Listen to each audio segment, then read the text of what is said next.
No puede compartir, dice. Bueno, vamos a intentar de vuelta.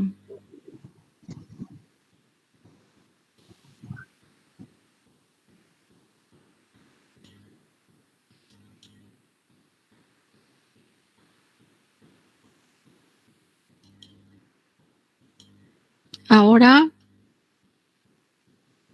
a ver. Ahora sí. Ahora está comenzando. ¿no? Ahora sí, ahí sí. Ah, bueno. Vamos a hacer otra vez.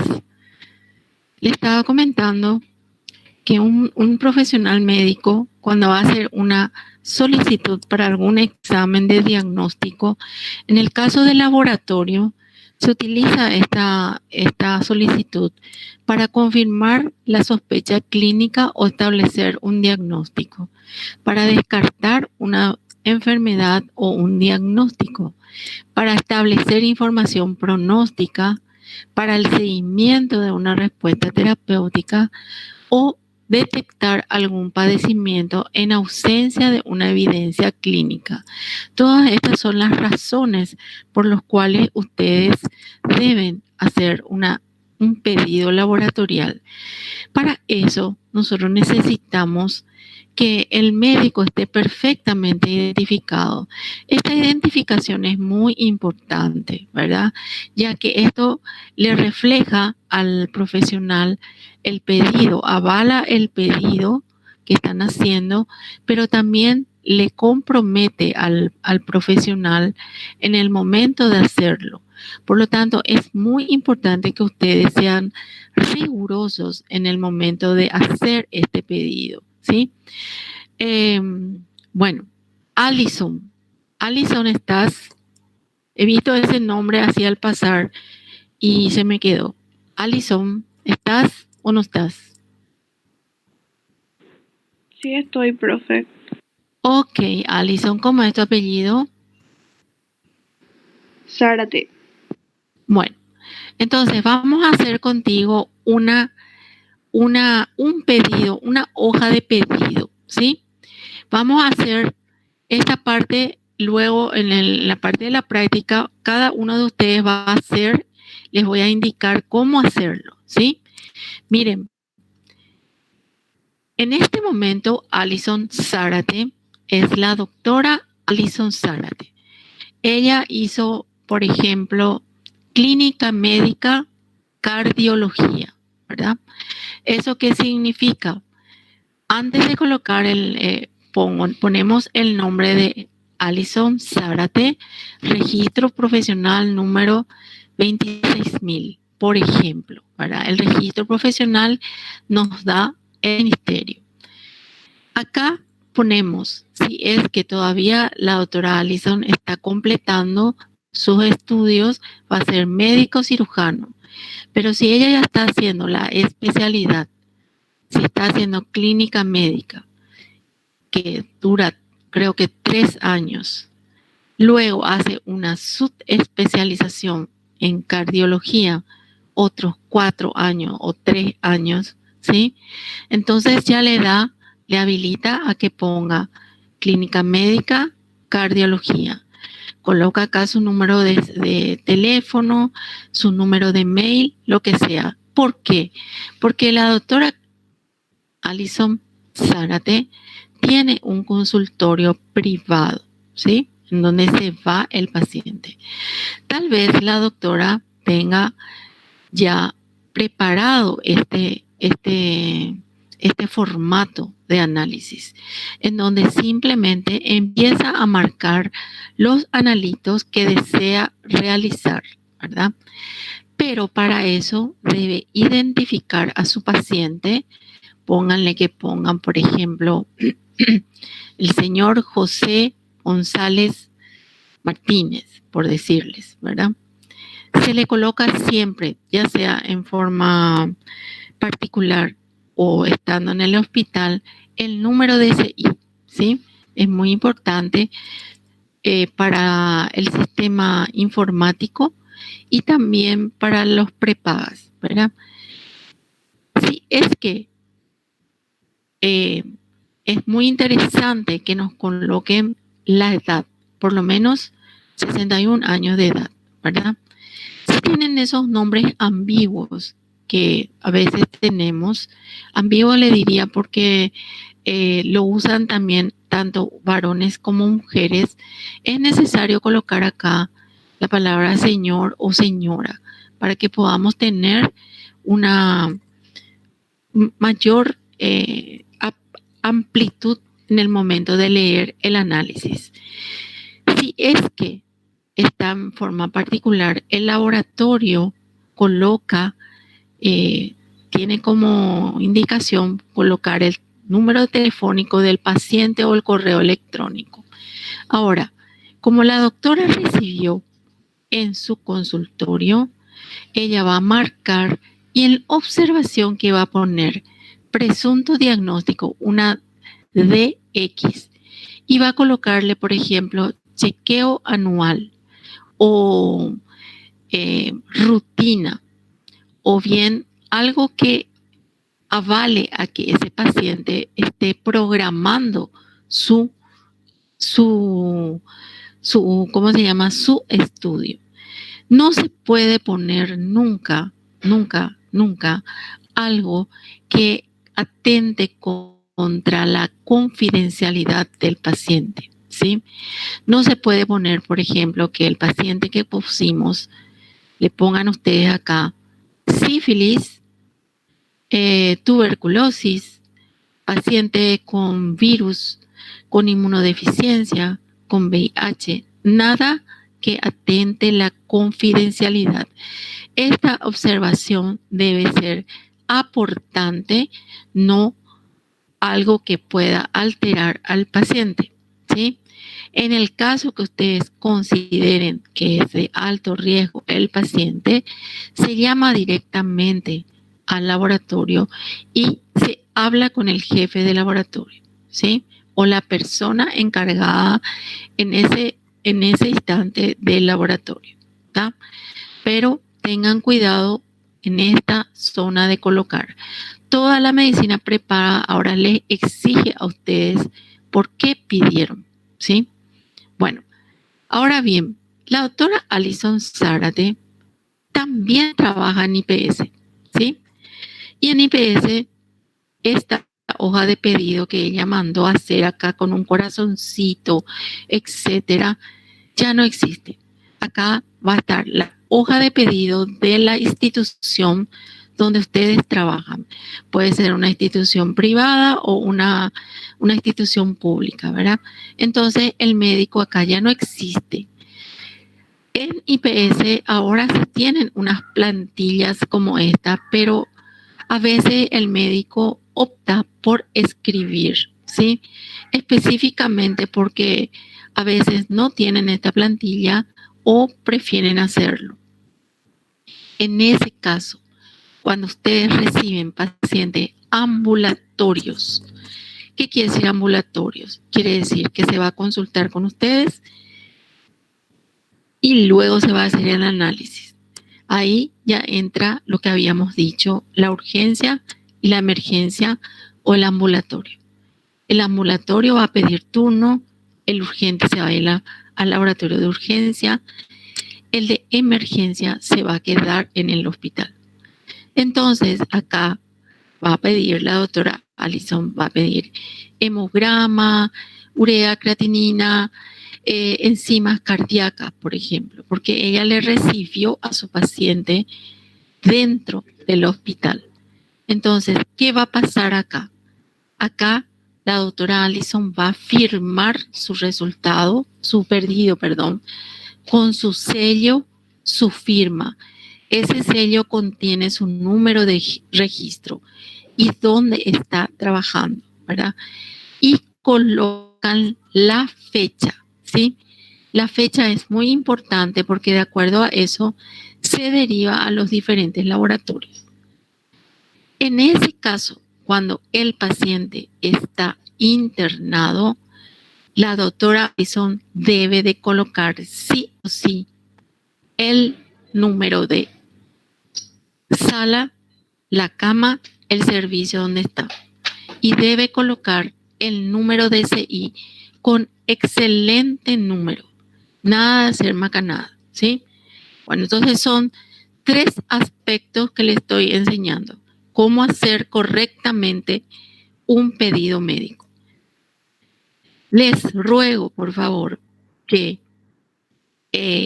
cuando se trate de otra muestra biológica que no sea lo habitual, como vamos a ver, que es de la sangre, allí recién se coloca en qué quieren que se les haga. Supongan ustedes que quieren que se les cuantifique. Cuantifique quiere decir contar cuántos miligramos tiene de urea. Urea, al decirme ustedes urea, yo asumo que es el material biológico de sangre. Pero ustedes también me pueden pedir en orina, en LCR, ¿sí? Entonces, en los casos específicos, allí recién se coloca el material biológico diferente al de la sangre. Chicos, no se puede abreviar con modismos. No se puede, por ejemplo, poner lo que ahora está de moda, lo que está de moda en el pensamiento de ustedes, ¿sí? Por ejemplo, ¿qué ustedes piensan que puede ser esta pH, este electrón y esta FCSB? ¿Alguien me puede contestar? ¿Alguien? O si no, voy a llamar. No importa si es cualquier cosa pueden decir, ¿sí? pH no sería el nivel de ácido o base. Este pH Sí. puede ser. Esta La E. ¿qué te parece? ¿O quién sos? Díganme quiénes son, porque yo no sé con quién hablo. Bueno, bien, ¿Quién profe. sos? Soy Sebastián Cortázar. Muy bien, Sebastián. Sebastián, ¿qué te parece que puede ser este?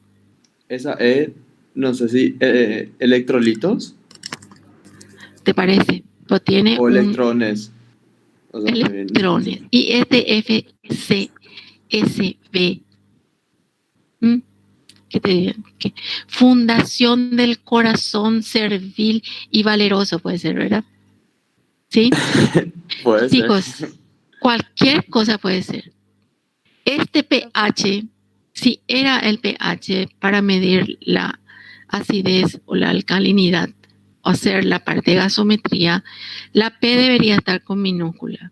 Por lo tanto, no es pH lo que quiere, ¿verdad? A no ser que él en su pensamiento piense que sea. Este puede ser para hormonas, puede ser muchas cosas. Le llamamos al personaje y era perfil hepático. Esto no existe en ningún libro, no hay forma de adivinar, ¿sí? Este electrón es, como lo dijiste, Sebastián, es electrolitos. El electrón es un componente del átomo en forma cargada. Este no quiere decir sodio, potasio, cloro. No me vayan a poner. Fundación para el corazón servil y valeroso era froticultivo de secreción vaginal. No hay forma de adivinar. Ahora más o menos ya le adivinamos, porque hace unos años que empezó a circular estas cosas raras, ¿verdad? Se le llama al profesional, se pierde mucho tiempo, se le hace esperar al paciente cuando inventan así. Y encima se ofende en este caso era una doctora súper ofendida porque no sabíamos qué rayo era esto.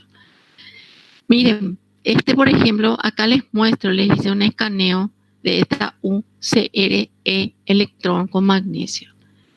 Esto, cuando se vayan ustedes a Alemania a hacer su posgrado, le van a tirar por la cara si hacen esto, ¿sí? Esto supuestamente es urea, creatinina, electrolito y magnesio. No hagan macanadas, no me vayan a inventar cosas porque nosotros no podemos adivinar lo que no está escrito en forma, ¿cómo se llama? Las enzimas tienen una nomenclatura propia y hace que se confunda un pedido, ¿sí?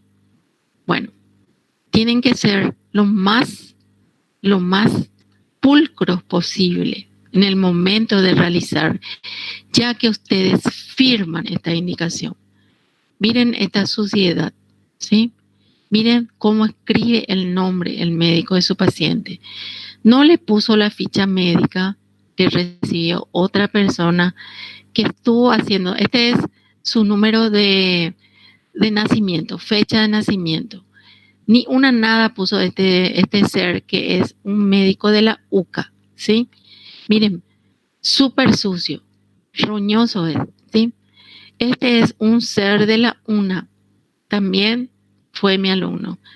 Nunca supimos que era que el que quería pedir. Nunca le encontramos a esta persona, ya que como ustedes saben, algunos médicos tienen turnos diferentes. Y esta pobre estuvo ambulando por todo el hospital buscándole para que pueda hacerse el análisis. Eso es una falta de respeto al paciente y al profesional el cual va a realizarlo. Miren, este es otro UCA. Miren cómo escribe por todas partes. Por ejemplo, a mí personalmente me leí yo, ¿por qué lo que escribía así? No, es que mi secretaria hace. Peor todavía, porque si ustedes dejan su indicación, orden, acá dice, este es el rincón del viejazo en IPS, hasta ahora está todavía, porque son las plantillas de 1840 antes de Cristo. Dejan este formulario y empiezan a sellar así en serie, ¿sí? Entonces le hacen una media firma y ustedes le dictan. Ustedes tienen que leer lo que está indicado por ustedes. No pueden mandar algo sin haber leído, ¿sí? Bueno, les había comentado que nombres muy particulares en IPS, ¿verdad? Yo me refiero a IPS porque es el lugar donde nosotros trabajamos y donde ustedes gran parte de su preparación están, ¿verdad? Existen nombres ambiguos en el cual es necesario colocar el sexo del paciente, ¿sí? Imagínense Leonor, Mercedes, Neri, Alexis, eso hay hombre y mujer. Hay nombres que son apellidos, ¿sí? O sea, apellidos que tienen una forma de nombre.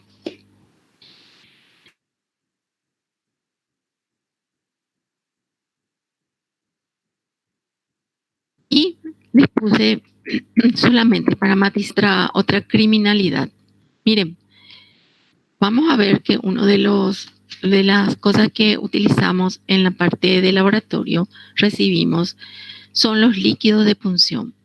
Uno de ellos es el líquido cefalorraquídeo, que es un líquido que solamente ustedes lo quitan. Se punza la columna vertebral y aproximadamente lo máximo que pueden quitar es 5 cc. En este caso recibimos un material que decía ser LCR y tenía más de 10 cc los frascos enviados, ¿sí? Bueno, acá colocó el médico, que era del servicio de trasplantes, citoquímico LCR MX2, ¿sí? Entonces, al recibir esta muestra atípica por el contenido que tenía, empezamos nosotros a mirar qué podría haber querido decirnos este médico, ¿verdad? Si era un mixedema, si era micoplasma, si quería una micosis, etcétera, etcétera, porque se supone que lo que nos coloca extra es para mejorar nuestro comportamiento analítico. Le llamamos al ser a su unidad, no estaba más porque él solamente fue a punzar en el sistema de trasplante, solamente estaba una persona, ¿cómo se llama? Una R1 que siempre es la que liga todos los retos. Ella gentilmente se se comunicó con el médico después de tanto y adivinen qué quería decir este MX2. Él nos puso muestras por 2, porque nos mandó 2 frascos.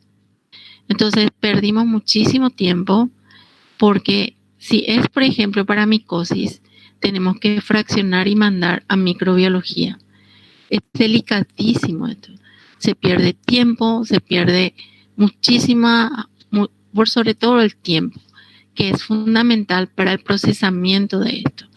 Entonces, si nos van a aportar algo interesante, productivo, no lo pongan. Lo que ponen de más oscurece, no aclara. Bueno, para matizar, les cuento estos nombres tan particulares que tenemos dentro de nuestro hospital y que a veces nos invita a la sonrisa, ¿verdad? Y pensar como una persona puede llamarse fileto, ¿verdad? O germinal, o zotica, ¿verdad? Pero paciencia, Alicia, por ejemplo, ¿verdad? Esto, por ejemplo, franca de cena, astoc, son cosas que aparecen y que a veces dentro de nuestro mundo que está tan cargado nos invita a la sonrisa, ¿verdad? Pero eso es solamente para aflojar un poco la tensión. Lo que siempre les traigo, estos son del 2021. Cada año les cambio a los chicos sus nombres, ¿verdad? Y ahora tenemos estos nombres tan especiales que le ponen a sus hijos los del milenio, o sea, ustedes, ¿verdad? Norca, Chitrin, Fácil. Esos son nombres así exclusivos que le están colocando a sus hijos. Bueno, la toma de muestras biológicas es muy importante en nuestro sistema, ¿sí? El primer material que nosotros tenemos como cabecera es la muestra de sangre. Esta muestra de sangre debe estar preparadísimamente, bien preparado, diríamosle, en el momento de la obtención, ya que necesita un buen contenedor o tubos especiales, necesita luego un proceso de centrifugación para luego hacer el procesamiento. No se hace así, vos llevas y plas, metés en la máquina y ya está. No es así la situación. Muy bien. Esta muestra se puede obtener por diferentes punciones. Una de ellas es la punción cutánea, que se hace en el pulpejo del dedo, en el talón o en la oreja. Es una muestra cuando se va a hacer un análisis que requiere muy poca cantidad de muestra y utilizables en ciertas ocasiones cuando las venas son inaccesibles, cuando tenemos quemados o cuando tenemos pacientes muy desnutridos, ¿sí? Entonces, en esas personas específicamente hacemos. También se utiliza mucho en la urgencia, en la emergencia, la punción capilar para la dosificación de la glucosa en la urgencia. El test del piecito, que es un screening neonatal, lo hacemos en esta zona del pie, ¿sí? En esta zona de los costaditos para poder clavarle al niñito, ¿sí? Como les digo, no es la que más utilizamos, pero de que existe. La que más utilizamos es la venopunción. Vamos a mostrarles nosotros, Dios mediante, este año, esperemos que aunque sea en septiembre, podamos hacerlo, cómo se palpa la vena, ¿sí? Para nosotros, los que vamos a extraer sangre, no hace falta ver, sino que saber tocar, ¿sí? Saber ver, saber conocer el camino de la vena, ¿sí? Si ahora ustedes cierran su puño, hacen un pequeño esfuerzo, pero no mucho, con su otra mano y sus 2 dedos, acá, estos 2 dedos, empiezan a palpar su vena. Van a ver que tiene un camino tiene un camino, ¿sí? Entonces, ese camino es lo que nosotros detectamos al tocar. Y ese camino es lo que nosotros clavamos en una técnica específica que no es igual a inyectar, ¿sí? Solamente el bisel de la aguja introducimos. Eso se puede hacer en el brazo, en la mano, en los pies. Anatómicamente ustedes conocen, pero cada paciente es diferente, ¿sí? Generalmente empezamos por la basílica, que es la que más luchadora, y esta zona interna es más dolorosa para el paciente, ¿sí? Acá la mano está muy inervada, generalmente se deja para la parte de sueros o cuando el paciente no se le puede palpar. Y la parte de los pies también. Les quiero decir que nunca se toca el brazo que está metido con el suero, o sea, que tiene la vía, no se toca. Porque por la vía, si vos le clavas, estás teniendo la posibilidad de que el medicamento está circulando por sangre y que vos tomes ese material. Tampoco se puede tocar el brazo de un pro que se está haciendo diálisis, donde tiene una fístula acá en esta zona. Nunca jamás tocar eso, porque se puede contaminar y le vamos a hacer un daño increíble al paciente. Tampoco podemos tocar a aquella mujer o aquel varón que se haya hecho una mastectomía donde se les ha extirpado los ganglios axilares. Ese lado es sumamente delicado. Cualquier infección que le haga puede hacerle un daño tremendo. Entonces, en ese caso, el paciente tiene un solo brazo, que es el que recibe todas las cosas. También podemos hacer una punción arterial. Cuando se hace la punción arterial para ciertos analitos, como por ejemplo la dosificación de gases.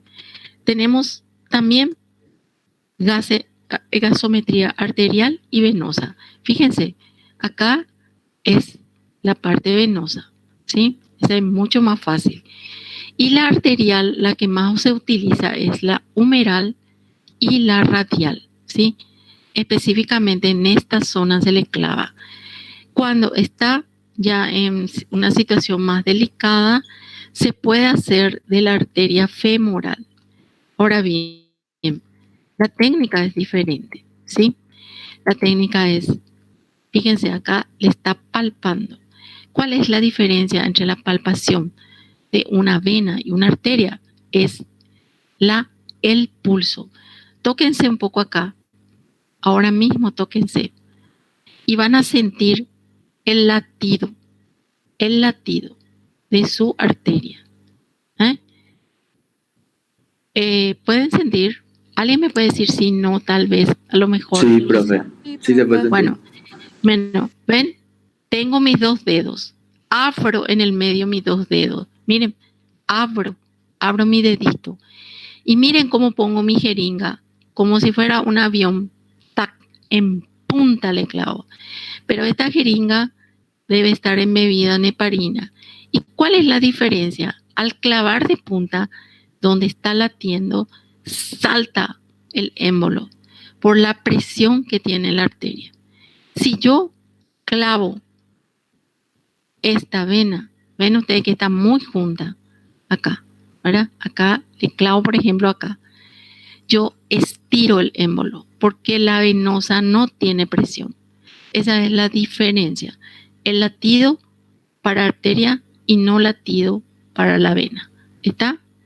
Bueno, eso vamos a volver a conversar. Los tipos de material que vamos a obtener dependen de cómo lo quitemos, ¿sí?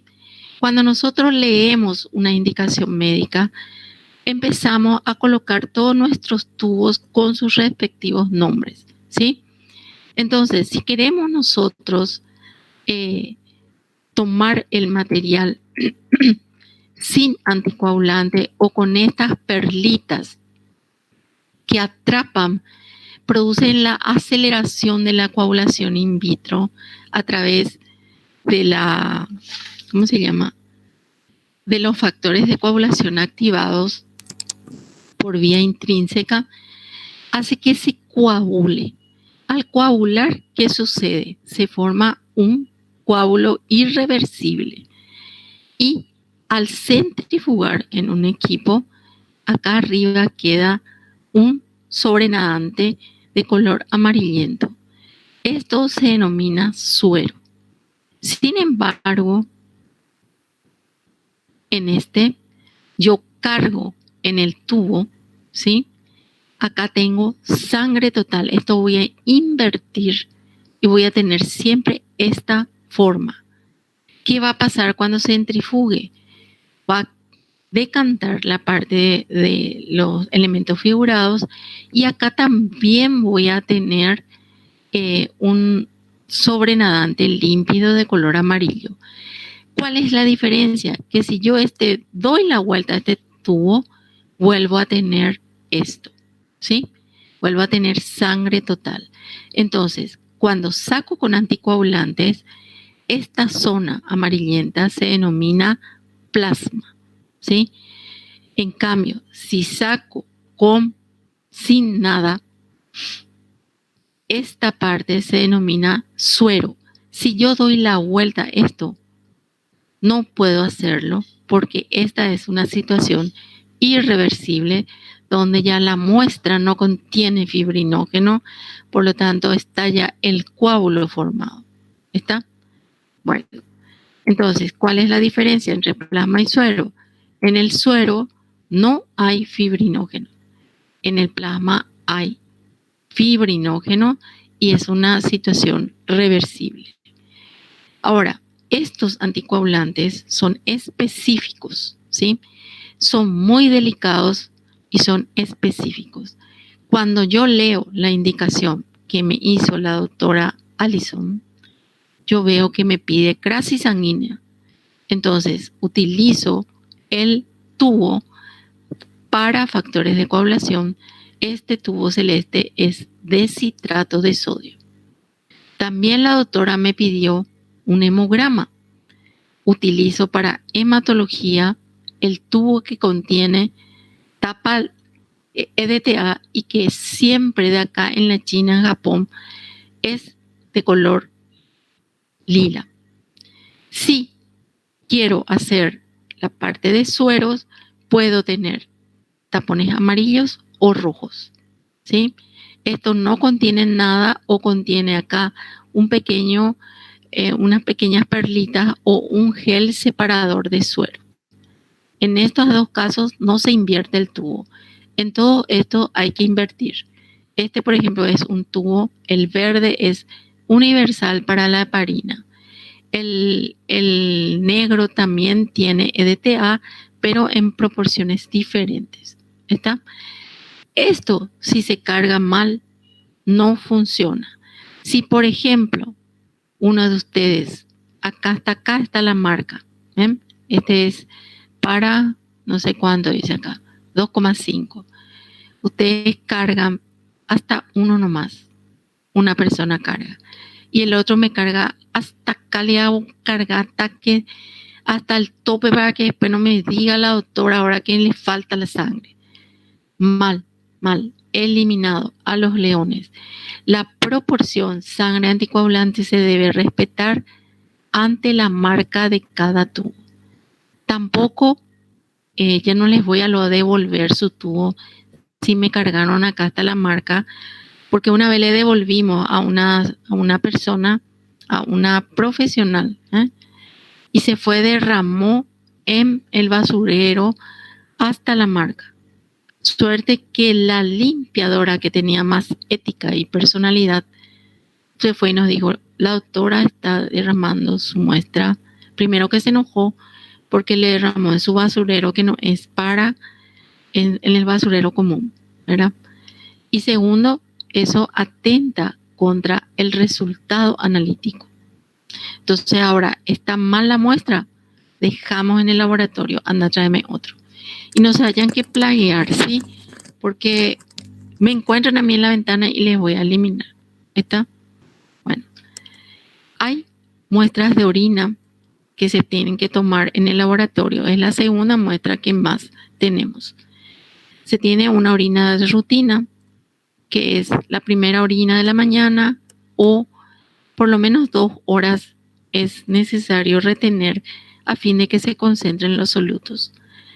También se recomienda que ustedes siempre le digan al paciente que se higienice antes de cargar, porque la polución de bacterias hace que se contamine este material y den resultados que no condicen con la situación clínica del paciente.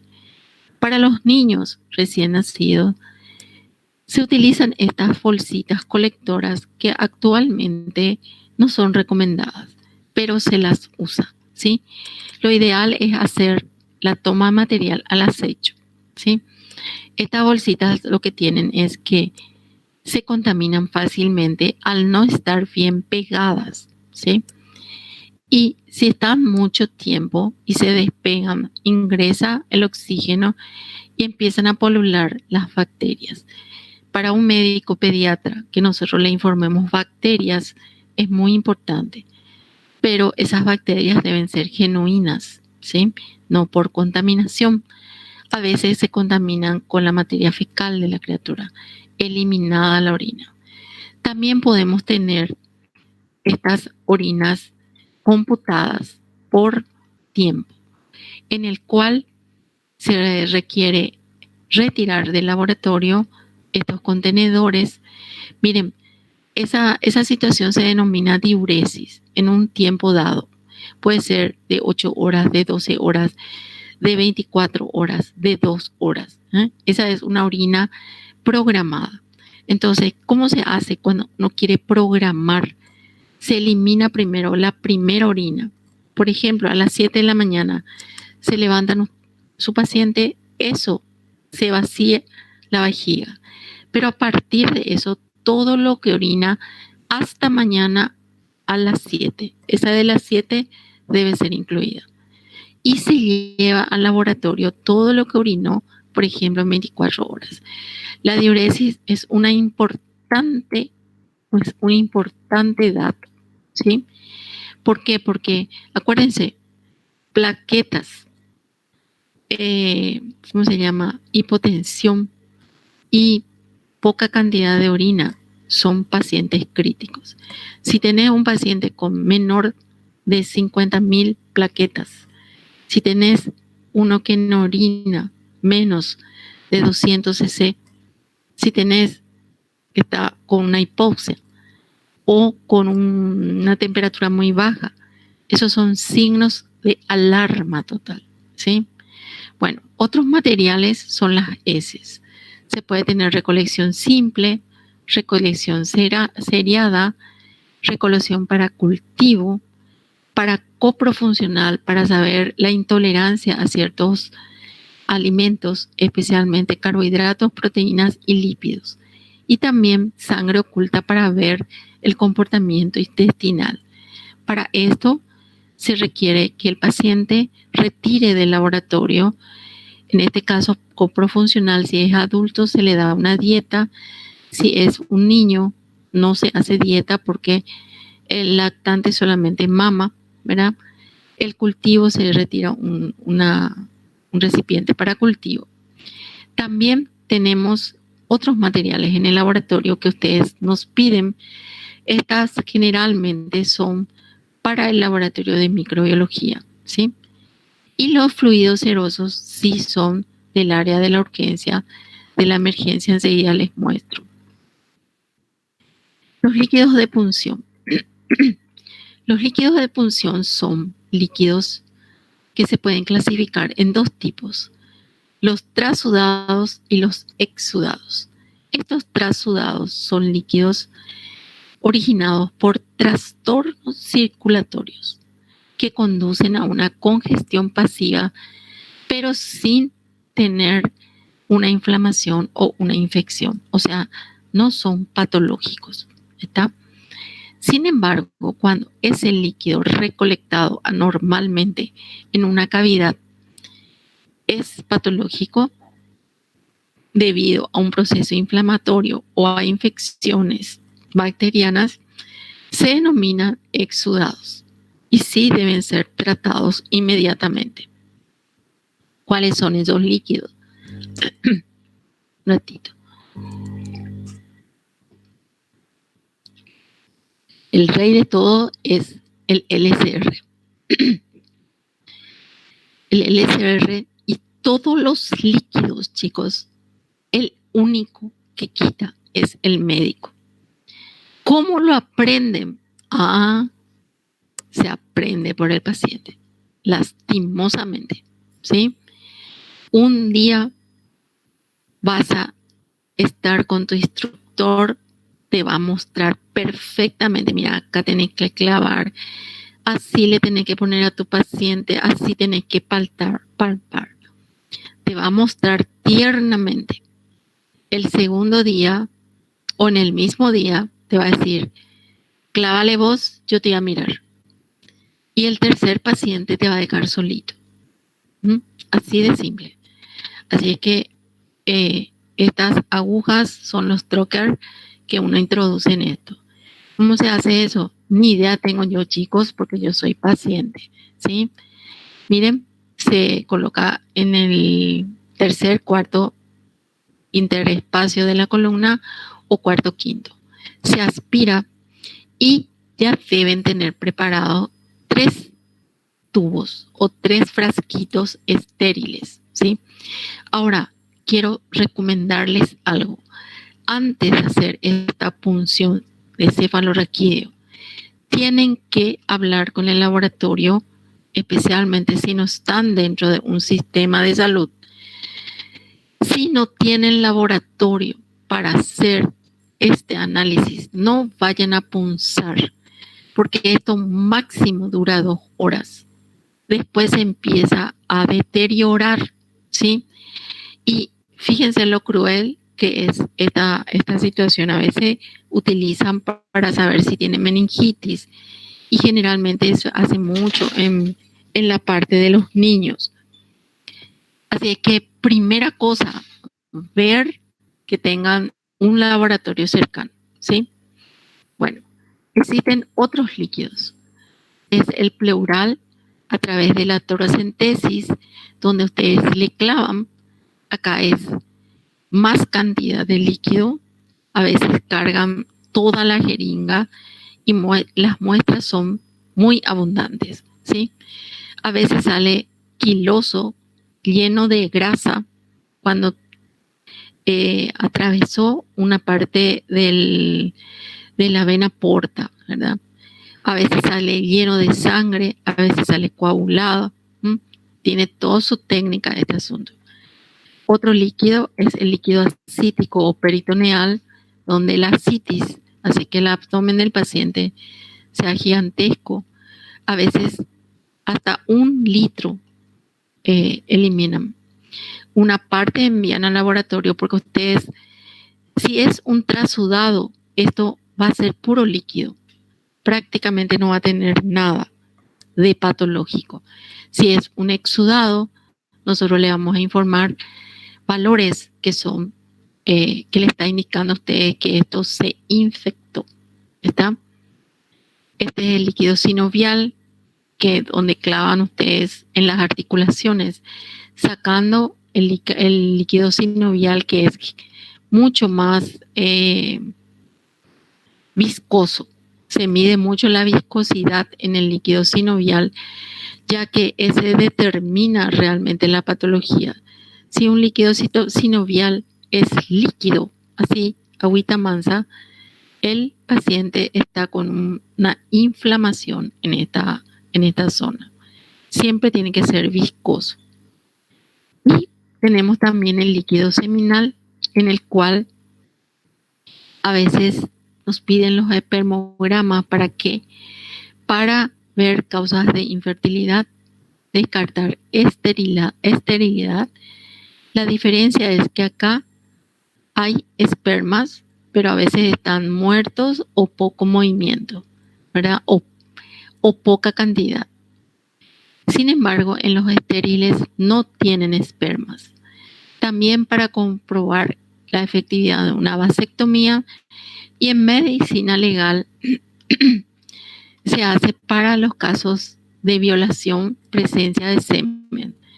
Utilizamos justamente para esto, para saber si de verdad es semen lo que tenemos, simplemente le hacemos algo que es la fosfatasa ácida prostática. La fosfatasa ácida prostática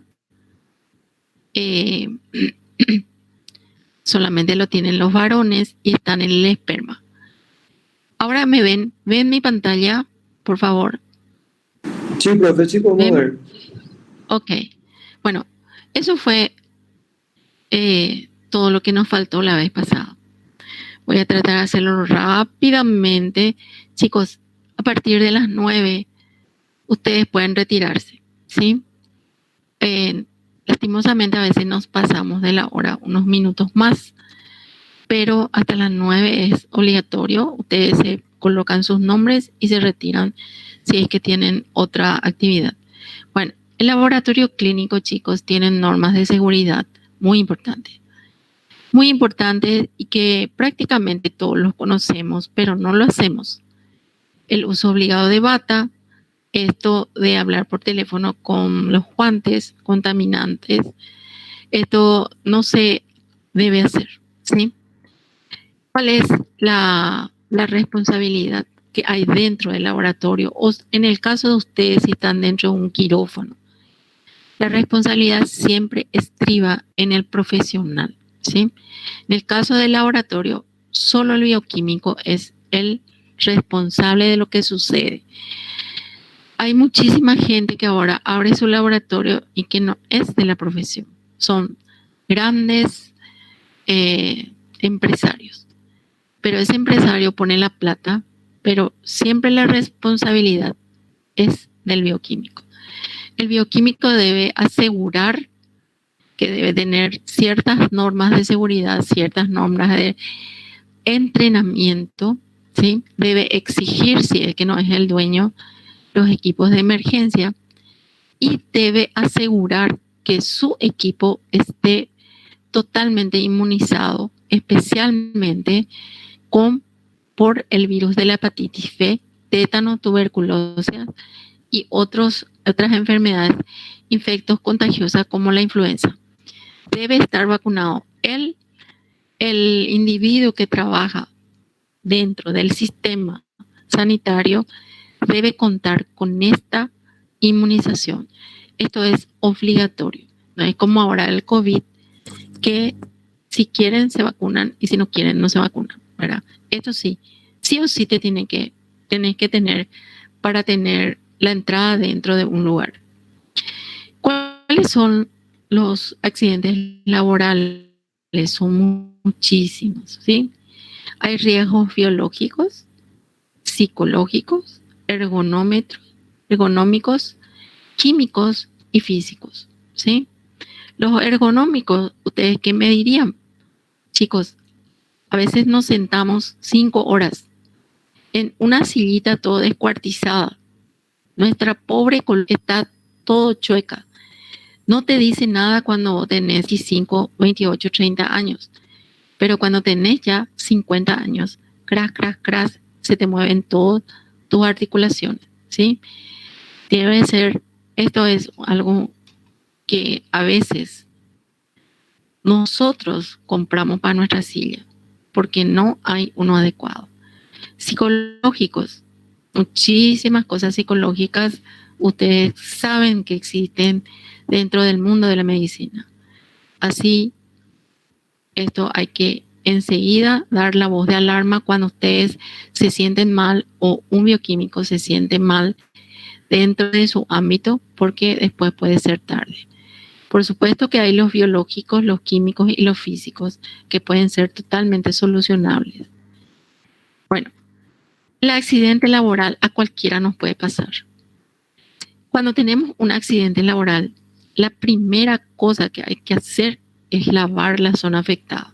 Ya sea si te clavaste, si te salpicó, si se te derramó algo. El agua es lo primero, ¿sí? Luego se notifica, en el caso del laboratorio, al bioquímico jefe, ¿verdad? Y se le empieza a derivar de acuerdo a la situación. ¿Cómo podemos clasificar al accidente? Parenteral y cutáneo. Parenteral, este es nuestro drama, la clavada. Fíjense que hasta guantado está la persona. Lo mismo el guante al clavarte te perfora, ¿sí? Esta pinchazo, heridas, laceraciones te pueden tener un riesgo de VIH solamente de 0,3%. Pero sin embargo, de hepatitis B, de 10 a 30% es el riesgo que vos te contagies a través de esta clavada. Y el riesgo de hepatitis C es 5%, ¿sí? Cuando es exposición de mucosas con fluidos corporales, supongan ustedes, miren, tienen poco riesgo, 0,06. Supongan ustedes que otro compañero, otro médico, le esté punzando un líquido, pónganle acítico o pleural, y está cuidándose la persona, pero al sacar le salpica el líquido en su labio, en su ojo, ¿sí? Hay mucha gente que por la presión que tiene el líquido, al sacar se contamina la cara. Por esto siempre es necesario hacer ese cubrimiento del rostro en el momento de punzar. Sin embargo, tiene un riesgo poco relativo, muy bajo para el contagio. La exposición de piel no indemne, cuando tienen heridas, etc. Esto preocupa mucho, nos preocupa mucho a nosotros cuando tenemos, por ejemplo, las uñas recién hechas de manicure o las que se comen o los que se comen las uñas. Esto es un riesgo no solamente para el VIH, sino para transmisiones gastrointestinales, ¿sí? Bueno, cuando ocurre este tema, el paciente se vuelve muy crazy, ¿sí? Se vuelve enloquecido. Hay que aquietar esa parte. El procedimiento, chicos, les voy a mostrar algo. Con relación, lo que uno más teme en el hospital es el VIH. ¿Por qué? Porque no se sabe la cura, ¿verdad? Sin embargo, la hepatitis B es más cruenta, ¿sí? Entonces, cuando tenemos un accidente de punción, el médico va al laboratorio y se hace un test rápido para VIH y también para hepatitis B. Esto se hace con el análisis de screening que habíamos hablado, que tiene alta sensibilidad, pero poca especificidad. ¿Y cómo hacen esto? Si tienen la suerte de tener el paciente con el cual tuvieron esa situación, se le quita también al paciente y se le hace el mismo análisis. Si ambos dan negativo, 0,3. Ahora, si tu paciente te sale negativo, pero tiene alguna inmunodeficiencia, tenés que hacer el seguimiento haciendo marcadores luego en la persona que tuvo el accidente, ¿sí? Bueno, les conté que la hepatitis B es cruel con los profesionales de la salud. Este es un virus DNA, ¿verdad? Que tiene acá en la superficie el famoso HBsAg, el antígeno, que por nuestra raza nosotros tenemos negativo. Y en el corazón tiene una partícula llamada COR, donde está la polimerasa viral.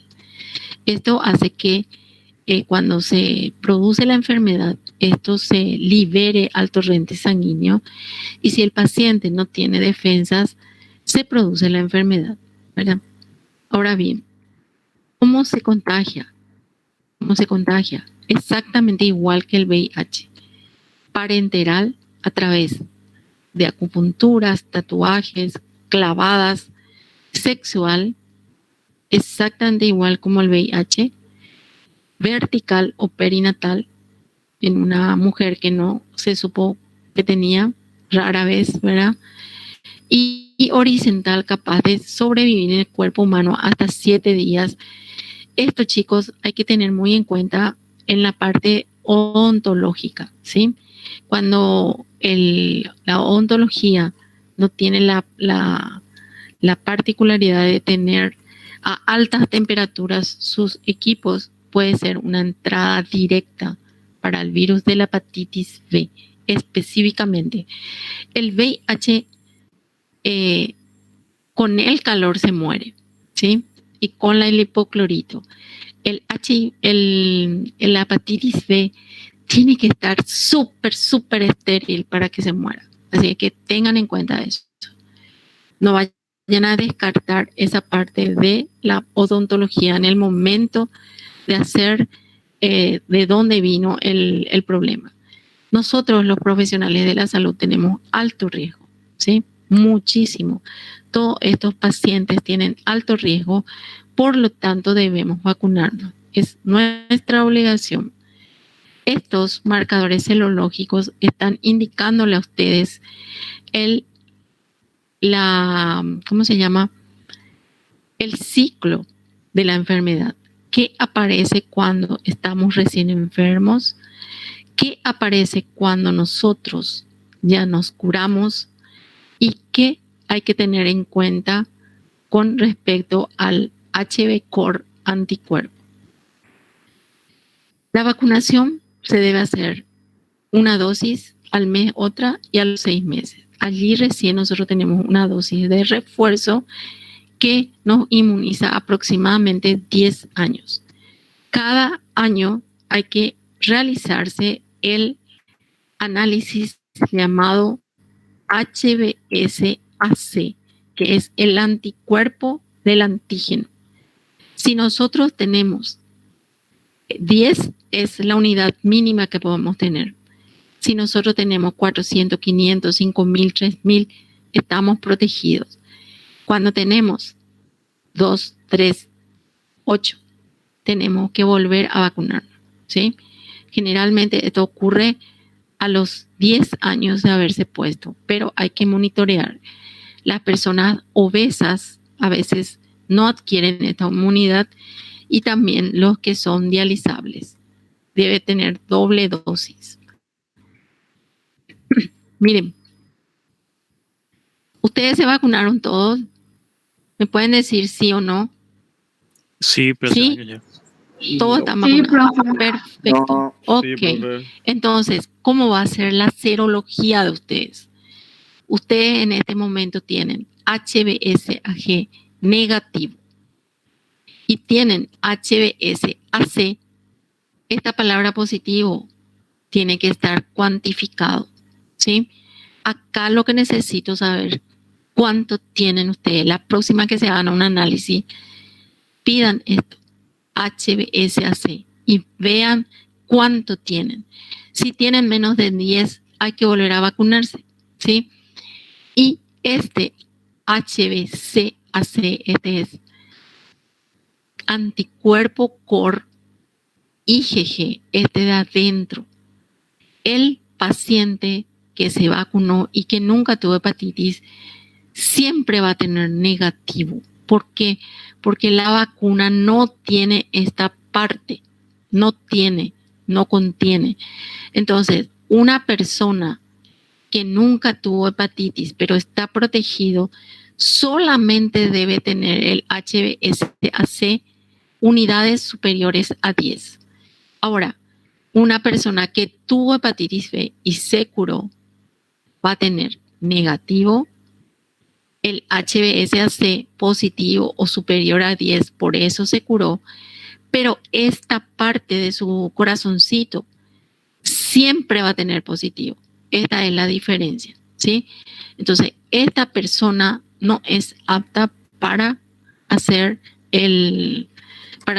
trasplantado, o sea, para dar ni sangre ni cualquier órgano, ¿sí? ¿Entienden? Bueno, hasta acá está mi parte. La doctora Silvia les va a contar. Estamos así muy apresurados por el tema del horario. La doctora les va a resumir lo máximo posible lo que nos falta, ¿sí? La próxima semana, chicos, vamos a partir el grupo.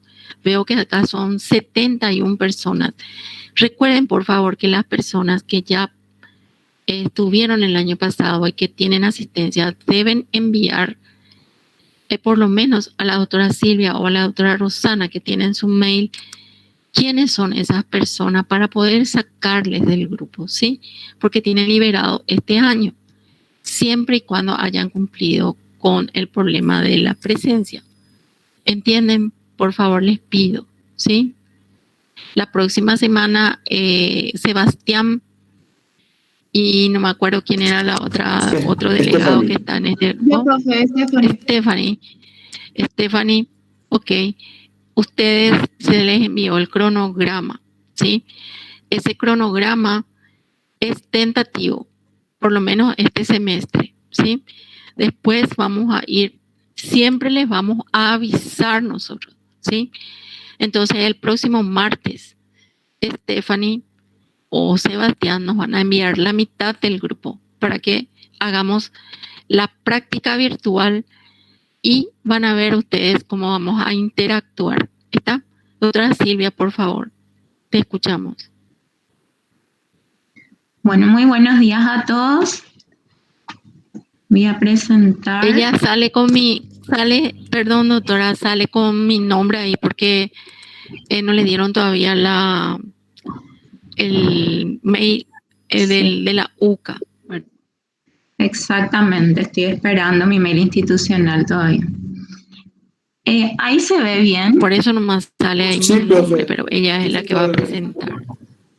Bueno, perfecto.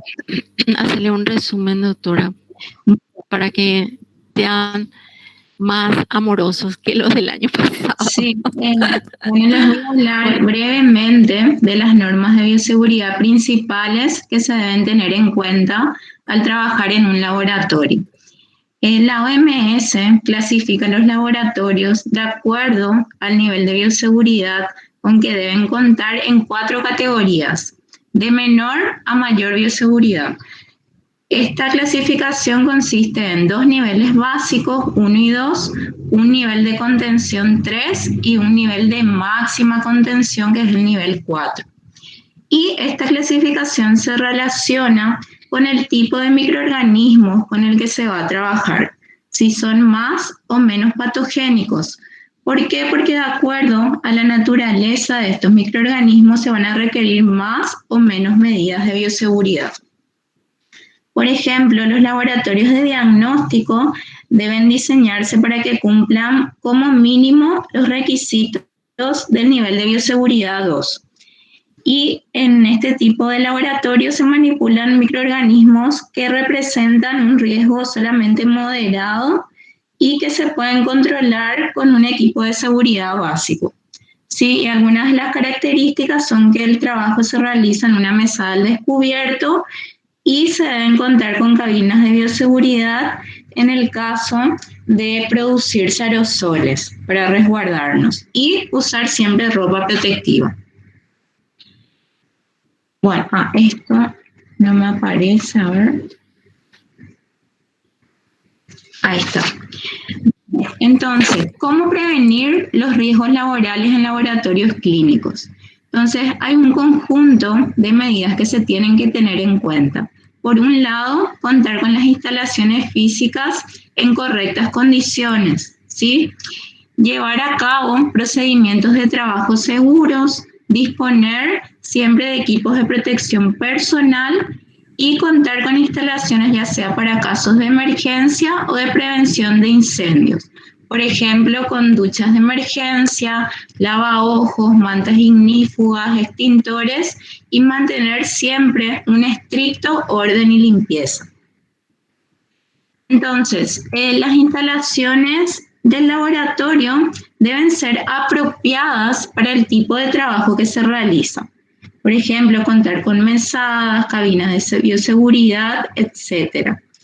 Contar con un sistema de ventilación adecuado y los lugares de almacenamiento de los reactivos también deben estar bien ventilados, ¿sí? Y clasificar los reactivos correctamente por orden de naturaleza. Contar también con campanas de extractores y vertederos y disponer siempre de equipos de bioseguridad. Por ejemplo, las fuentes de lavado de ojos, regaderas de presión, extintores, duchas de emergencia y contar con depósitos para desechar basuras, ¿sí? Y realizar el desecho correctamente. Por ejemplo, en las bolsas rojas, todos los residuos patológicos, los que estuvieron en contacto con muestras biológicas. Bueno, entonces, en el laboratorio existen unas prácticas generales que deben cumplirse. Como regla general, se prohíbe fumar, comer, tomar cualquier tipo de bebida o aplicarse cosméticos. ¿Por qué? Para evitar introducir agentes infecciosos o cualquier tipo de productos químicos tóxicos que puedan transmitirse de la mano hacia la boca, ¿sí? Entonces, para protegernos de los agentes infecciosos o diseminarlos, ¿qué tenemos que usar siempre? La bata de laboratorio o guardapolvo. Y esta debe permanecer cerrada durante todo el tiempo en que estemos en el laboratorio. ¿Cómo deben ser las batas? Deben ser de uso personal, mangas largas y contar con puño idealmente. Y algo muy importante que deben grabarse ya desde ahora es que no deben usarse fuera del laboratorio, ¿sí? Esto es un hábito que tienen que incorporar ya desde la facultad. ¿Y qué implica fuera del laboratorio? Incluye el baño, la cantina, los pasillos, etc. O sea, solamente dentro del laboratorio deben utilizar la bata.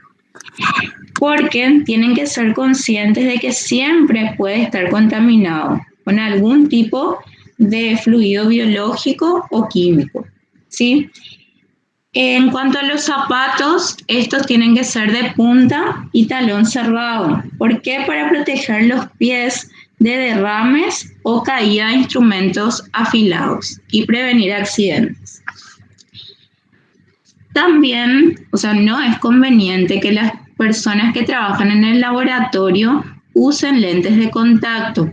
¿Por qué? Porque algunos lentes de contacto pueden absorber sustancias químicas. Incluso pueden dificultar el lavado adecuado de los ojos en caso de que se produzca una salpicadura. Entonces, se recomienda además contar con anteojos o gafas de seguridad transparentes si es necesario, o colocarse las máscaras de protección facial para cubrir todo el rostro, ¿sí? ¿En qué casos?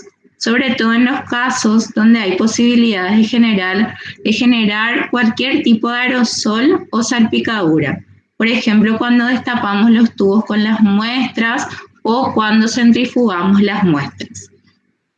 Otra regla general es tener siempre, si tenemos el cabello largo, tener siempre el cabello recogido y usar cofia o gorro para proteger el cabello. ¿Por qué? Porque esto puede constituirse en algo riesgoso, ya que pueden entrar en contacto con las muestras o cualquier tipo de superficie. También evitar la joyería de tipo colgante y la barba, ¿verdad? Bien, entonces existen distintas vías de contagio de agentes biológicos. En cuanto a las principales vías de contagio, estas pueden ser la vía respiratoria, a través de aerosoles, la vía oral, digestiva, la cutánea y la ocular.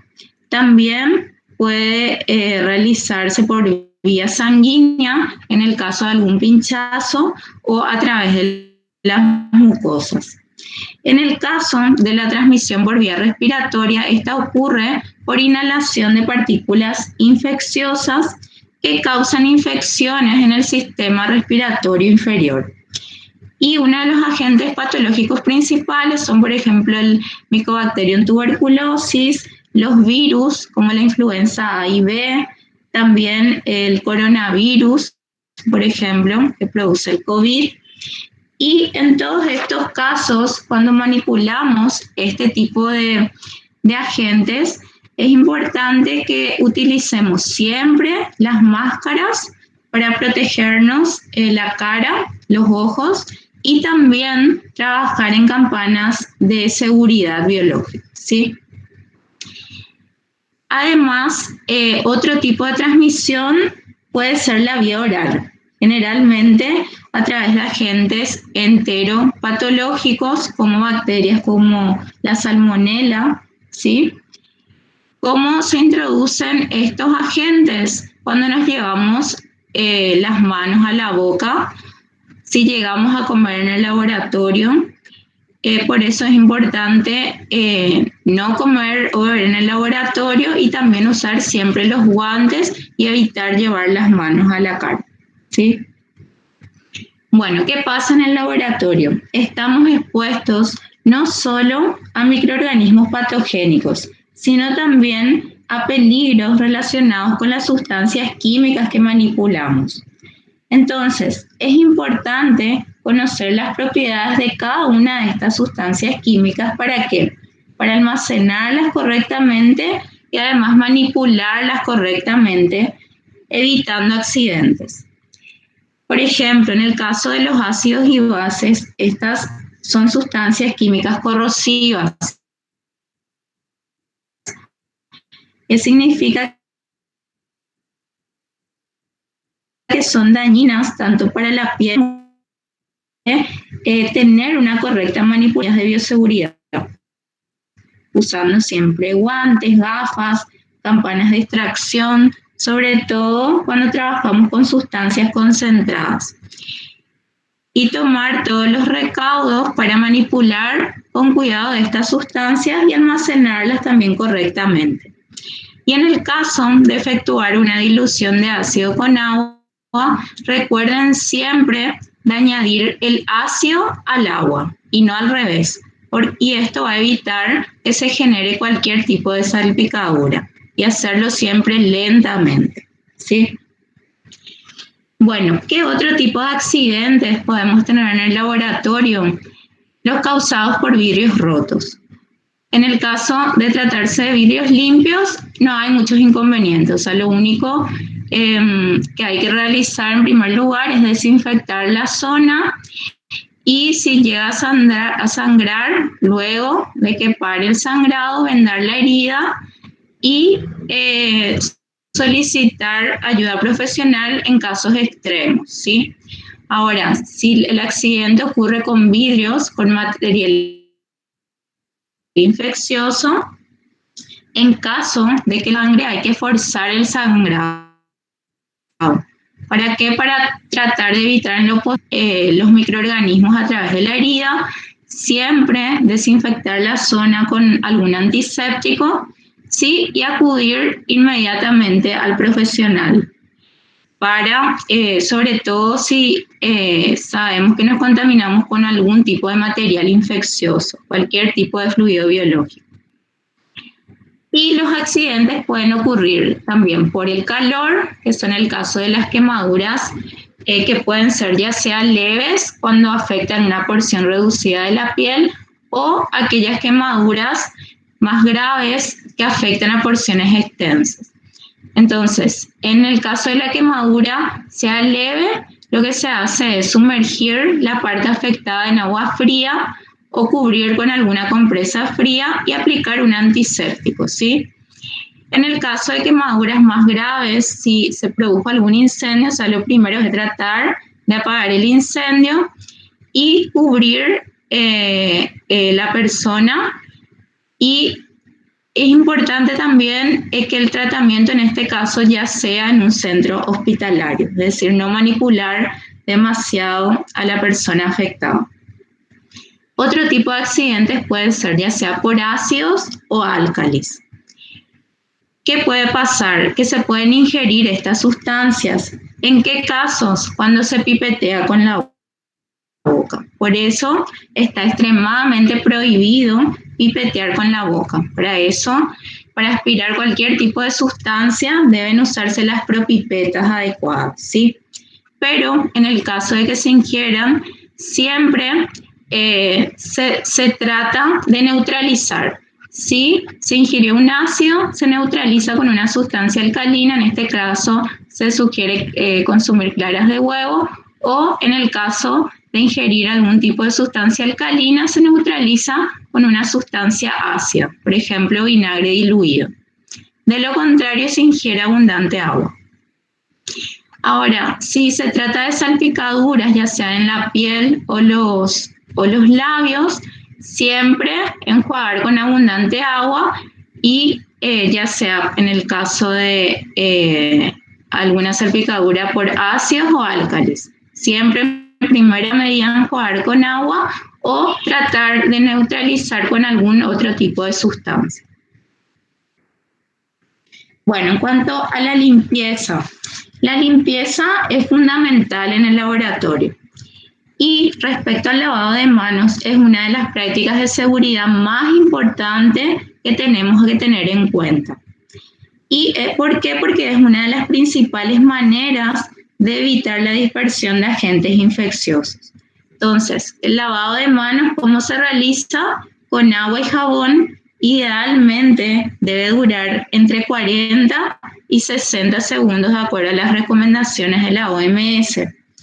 Y existe un esquema de lavado de manos de la OMS que está en el material que le vamos a pasar y que fue muy difundido al inicio de la pandemia.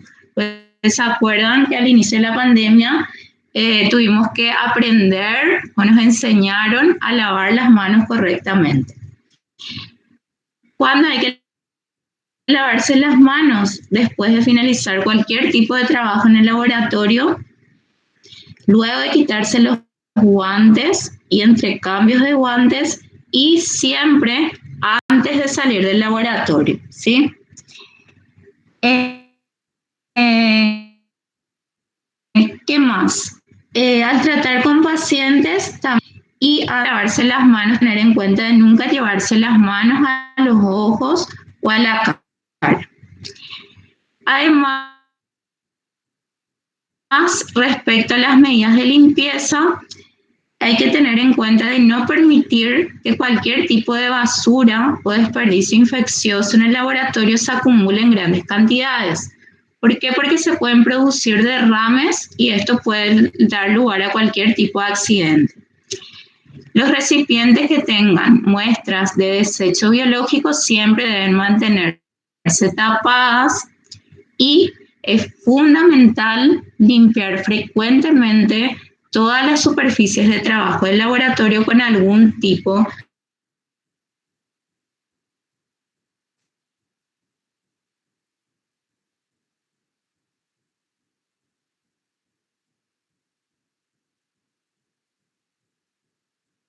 Esta solución se prepara cada día al inicio, antes de iniciar el trabajo,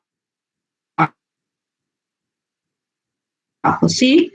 Y importante es que el personal del laboratorio debe ser responsable de mantener el área de trabajo siempre limpia y sanitaria. Siempre tomar todas las precauciones de desinfección. Bueno, en cuanto a las etiquetas y señales, entonces, todos los recipientes etiquetados con claridad. Por lo menos se debe indicar el nombre del producto y cualquier tipo de precaución para su manejo, ¿sí? En general, los reactivos comerciales cuentan con estas etiquetas, entonces siempre antes de manipular cualquier tipo de sustancia hay que leer estas indicaciones, ¿sí? Las áreas en que se almacenan, ya sea productos inflamables, peligrosos, tóxicos o carcinógenos, deben estar marcadas claramente, ¿sí? Y todas las áreas donde se almacenan están marcadas claramente con el signo de riesgo biológico que es este. Bien, en cuanto a las agujas y objetos puntiagudos, entonces, cualquier tipo de aguja o elemento de este tipo que pueda producir una herida punzocortante no debe desecharse en cualquier tipo de bolsa. Tiene que ser un recipiente adecuado que sea resistente a la perforación y a prueba de fugas, ¿sí? Y marcado con el símbolo de riesgo biológico. Y estos recipientes se deben descargar no cuando están llenos al tope, ¿sí? Siempre deben llenarse a la mitad o bien por lo menos a las 3/4 partes. ¿Por qué? Porque de lo contrario, cuando se quiere desechar ese recipiente, esto se puede romper y se puede producir un accidente porque por descargo de estos materiales las tapas a las agujas, a menos que se utilice algún dispositivo diseñado con este fin, para prevenir cualquier punción cutánea accidental. Bueno, tenemos también algunas señales de advertencias que vienen en los reactivos, que son estas, como para que se vayan familiarizando. Por ejemplo, en el caso de tratar con ácidos o bases, vamos a encontrar esta señal de corrosivo, ¿sí? Y en cuanto a los incendios, ¿qué ocurre? Para que comience un incendio, ¿qué se requiere? Un material combustible, calor, una fuente de ignición y el oxígeno del aire. ¿Qué pasa? Todos estos elementos están presentes en un laboratorio de bioquímica clínica, ¿sí? Por lo tanto, hay riesgos de incendio, ya que se utilizan líquidos inflamables y combustibles. Y los incendios se clasifican en diversas clases de acuerdo a la naturaleza del material combustible.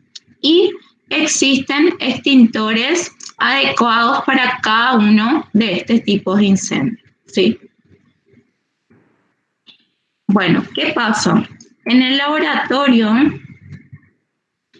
vamos a manipular sustancias con distintas categorías de riesgo, ¿sí? Estas pueden ser corrosivas, tóxicas, carcinógenas, mutagénicas, o podemos trabajar además con elementos inflamables y combustibles o reactivos explosivos y oxidantes.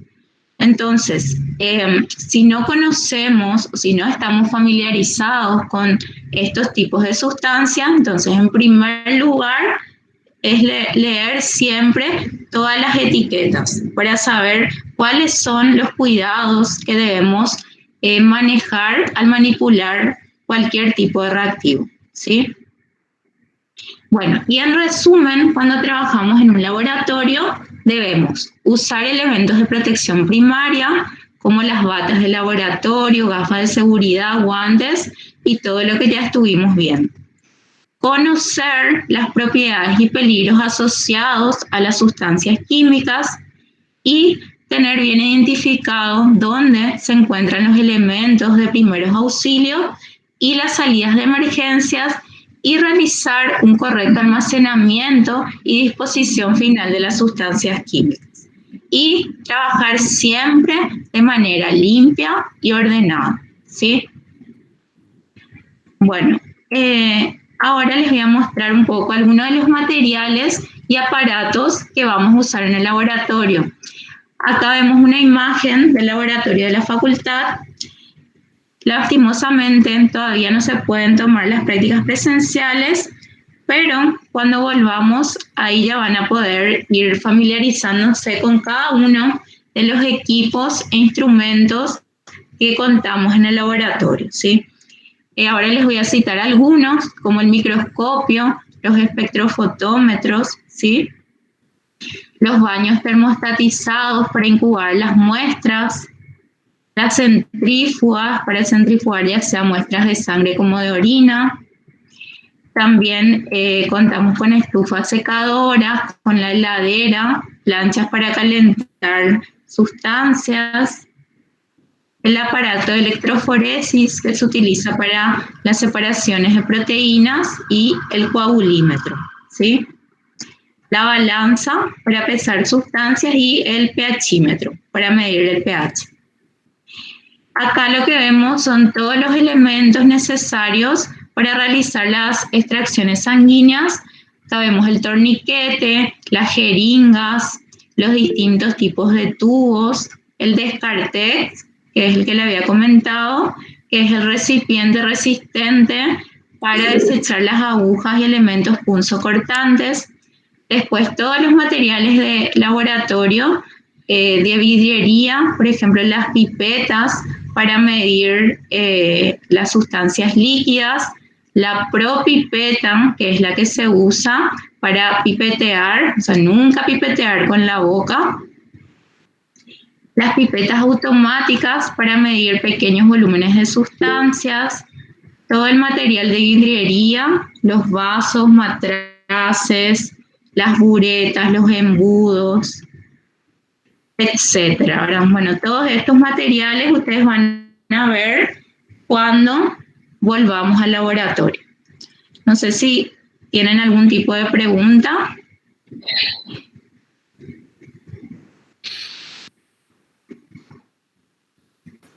¿Profe? Bueno, le agradecemos mucho su atención. El PPT después se va a subir Sí, cuando haya escuchamos. aula virtual, el Classroom.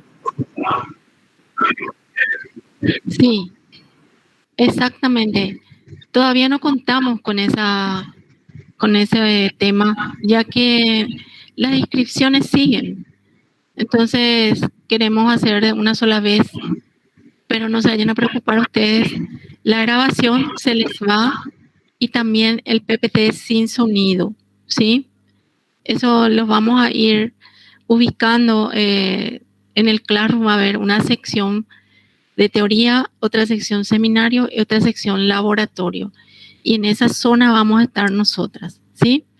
No se vayan a preocupar. Esto recién empieza y van a tener totalmente printado estas clases. ¿Está? No se vayan a preocupar de eso. Vamos a darle tiempo también a esa gente de allá, de la facultad, a que por lo menos se organicen en esa parte del tema de las asistencias, ¿verdad? Esa es nuestra mayor dificultad en este momento. ¿Está? ¿Me escucharon? Ok, entonces nos vemos, Dios mediante. Sí, Profe, perdón. ¿te escucho? Sí, anoche nos habían pedido a Stephanie y a mí que hagamos una lista de los compañeros en planilla Excel. ¿A qué correo tenemos que mandar? Sí, la doctora Silvia les va a enviar y también la doctora Rosana, que ahora está trabajando. Con la doctora Silvia si les envía, Sí, por favor. Entonces, voy a dejar acá mi correo en el chat. Sí.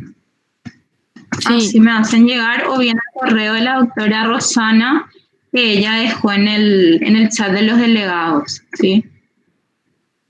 Este es mi correo. Ahí aparece mi nombre nomás, pero no soy yo.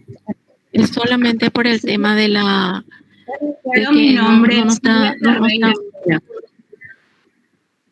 Sí. ¿Está, chicos? ¿Tienen alguna otra pregunta? ¿Alguna otra cosa que quieran aclarar? Bueno, que tengan buen resto de jornada.